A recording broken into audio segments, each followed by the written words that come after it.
Idea, Lost Roman Legion. I am so sick of Lost Roman Legion stories. All the Lost Roman Legion should have been found by now, so that'll be the first bad idea. Like Lost Roman Legion, right? So what's the second bad idea? He says Pokemon. And so I started putting the story world together, you know. I mean, Pokemon is basically, Pokemon itself is basically a combination of two ideas, which is the Shinto religion, the idea that there are divine spirits that are in all natural things, called kami, and that they can, you know, that you can interact with them in meaningful ways. And then they combined, Pokemon combined Shinto, a literalization of Shinto, with professional wrestling. So I said, okay, I'm going to take the Shinto part, and I said, all right, so I'm going to have my Lost Roman Legion. Where are they going to get lost?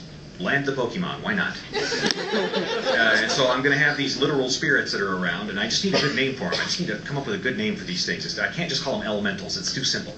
I got to come up with a good name. And in the background, Big Trouble in Little China was on. And it got to the part where it says, all movement in the universe is caused by tension between positive and negative furies. And I said, ooh, furies. It's even Greco-Roman. And so I started putting it together from that, you know, and I studied the Ninth Hibernia Legion and who was in it, and it was, you know, it was half Romans, half German mercenaries, a bunch of auxiliary troops, a bunch of support people, and said, okay, you drop these people off in this other land like that, what's going to happen? And I gave them about 1,000 years to put together a society and another 1,000 years to mess it up, and then that's where I started writing the story. And I got back on the list and I told the guy's like, well, did you come up with anything yet? And I said, yeah, but it's pretty good, and I don't want to put it up here. I think I'm going to save it and try and sell it. And the guy says, oh, so in other words, I was right. And I just kind of put, yeah, okay, you were right. And, but no, I don't even remember who it was at this point. I mean, it happened a long time ago, but I guess he knows if he's out there. You won the argument, man, but I'm working on book 6 right now.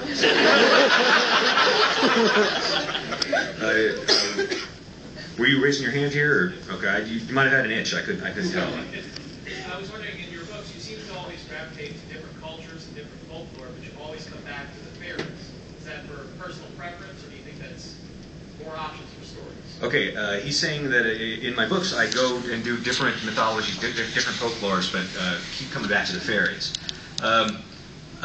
And is that personal preference, or is there something else going on? And I don't know that I keep coming back to the fairies any more than I keep coming back to, you know, to the vampires or to anything else.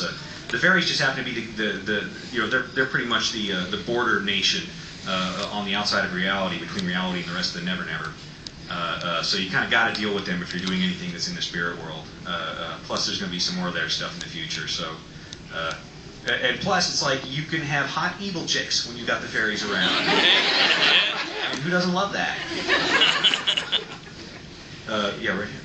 You have the largest part of the plot line laid out for the whole series.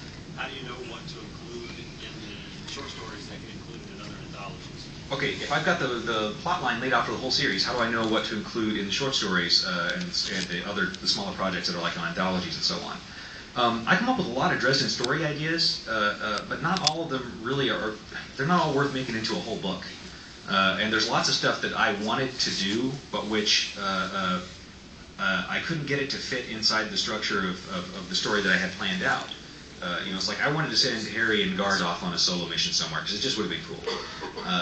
But there was never, you know, there was really no room to do it in the stories that I had. I mean, he's got lots of other things going on. But when the short story come up, it's like, oh wait, this is a perfect opportunity to do this. I can send him off on a side mission. It's a little bit of plot, it's a lot of character stuff, and we have a good time. And that's kind of the point of the short story, I think, for me at least, is getting to show some of these other things that happen. You know, I get to show Michael's recovery in The Warrior and how that's working out for him. I was really glad to get to write that. I'm going to be releasing an anthology of all the short stories all together sometime next year. I've got to have it done by February, and then I'm going to put a 20,000-word novella in that, which is going to be from Murphy's point of view and just called Hawaii.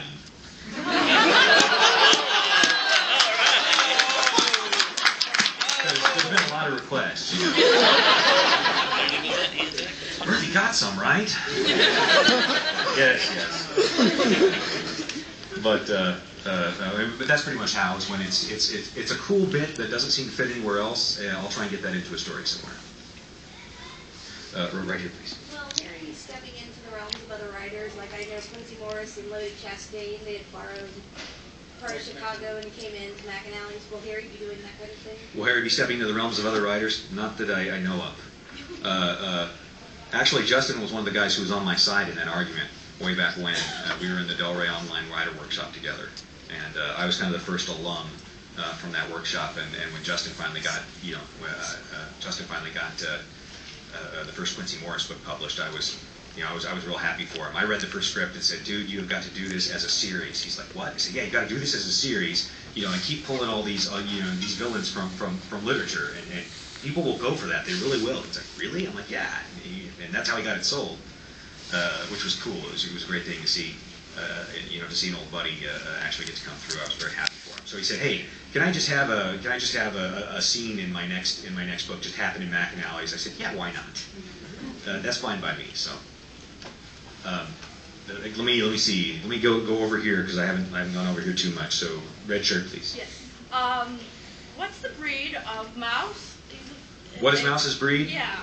He's a foo dog. I know he's a food dog. Yeah. Is that an actual breed? He looks a lot like a Caucasian. No, it's a Russian. It's a dog that Soviet Russia bred to protect nuclear missile silos, and they're huge and they're extremely aggressive. They're mastiffs, right? They're based partly on Tibetan Mastiff and partly on a couple on Newfoundlands. But they're huge. They're really aggressive. I've actually seen videos of guys out walking their Caucasian and their Caucasian mountain dog, and it sees another dog go by half a mile away down the street and goes roof and starts running, and the guy's just surfing on the gravel. It's like, oh yeah, I need to have that dog for Dresden. It's awesome. Right here, please.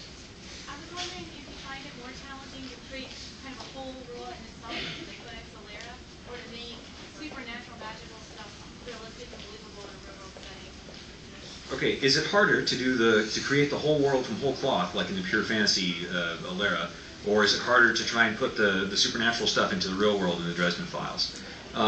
It's 6 of one, half a dozen on the other. On the one hand, in the Dresden Files, I can just say that the fight is happening in the garden center at Walmart, and everybody automatically knows what it looks like. I really don't have to say anything more than that, and that appeals to the basic laziness in me. On the other hand, when I do that, the people who live in Chicago can say, there are no Walmarts in Chicago. Which, if we're talking about something in Alera, nobody can tell me. It's like, yes, there are Walmarts in Alera. Maybe that was a bad example. But yeah, I mean, it's really 6 of one, half dozen of another. The hardest part about writing Alera is keeping everything straight so that it stays consistent with itself.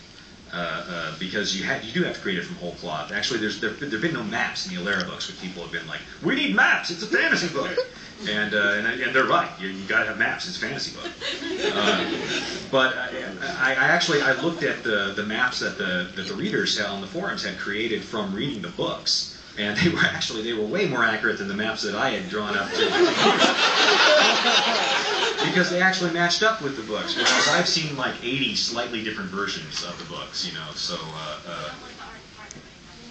yeah, well, I'm trying to drum up an artist to do the map so that we can actually have a map in the books. And yeah, you're right. I better not let the art department go anywhere close to it, or there will be extra mountains in the middle of nowhere, or perhaps the map will be wearing some extra glaciers or something like that.